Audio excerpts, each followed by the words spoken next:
ඔන්න එතකොට දේවානම්පියතිස්ස රජුරෝ දුන්නයි ඊතල ටිකයි අරගෙන මුවාගේ පස්සේ පන්නන්න පටන් ගත්තා.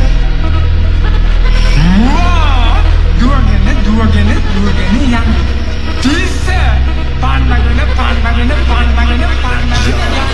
මමතනම් කවුරුත් කරදී නෑ මේ හිත දන් දුන්නා මගදී ගමනේ වැළලීයයි මං සුදුසු නැත්තං අරපන් කව්මං පුරවයි දවසින් පදනින් තලමු හිතුවත් ඇති මං වචනෙන් තලපු වැකුණත් පළුදු වෙනසක් නෑ මට තාමත් කුළුදුරු දරුවන් වගේ කලුණක් පිටමට සිදුවත් වගේ ස්ථීරයි අරමුණු ගැලුවක් ළඟ උඩුගම් බලා කැඩුවත් බන්ධන දරුවත් කලා මගලේ රත්වෙන් දැනුවත් කලා යරබස්සේ මගේ නහරත් වේ හිතුවත් මන් දැන් බලවත් වේ ඉල්ලන ගේමට ගේමත් දෙයි මං ඉල්ලන ඇස් දැන් පුදුමත් වෙයි කැඩුනත් කටු යන වේගයට බය නෑ කිසි වේගකට ලැබුණත් කටු උඩගේ නෑ තාම පොළවේ මතු උනේ මන් දන්නව රස්නේ මන් දන්නව තත්වේ මන් දන්නව කාගේ තතු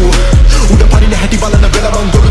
පරතරය මනිනව හතු මට නෑ බඩගිනි හාමත් වෙල නෑ තාමත් දුරින් මං එලවන ගත්තම පාරක් මුලින් හොයා ගනින් මේ තීරණ ගැන මං තාමත් දුකින් පසුවේ පතුනේ නැති දේ මං හිතුවේ නෑ මේ අවසානයේ වචන මමන මැෂින් නැති වේ කටක සටකපට පටකපට මොකද වෙන්නේ බලන ඉනි තවම සර විදින සර්පගති නොදෙන පැනෙන දිවදකට හිතට නොදෙලි බර මටද කබලෙන් වැට ලීපට කියලා කලින් යමට ගන්නවා මම දුරට තියලා කන අතට වරෙන් හරි තැනට දෙනව පනට පන දෙන එක නැති වෙන්නේ පවට උඹ දන්නව ඒ දේ මේ තේරුම ඡේදේ මන් නෑ තම බේදේ මන් දැන් තනියෙන් තේරේ කල්ලයි හැමදේ වෙනස් වී මං තේරුම් වරන් ඉවත් වී hey yo what's up B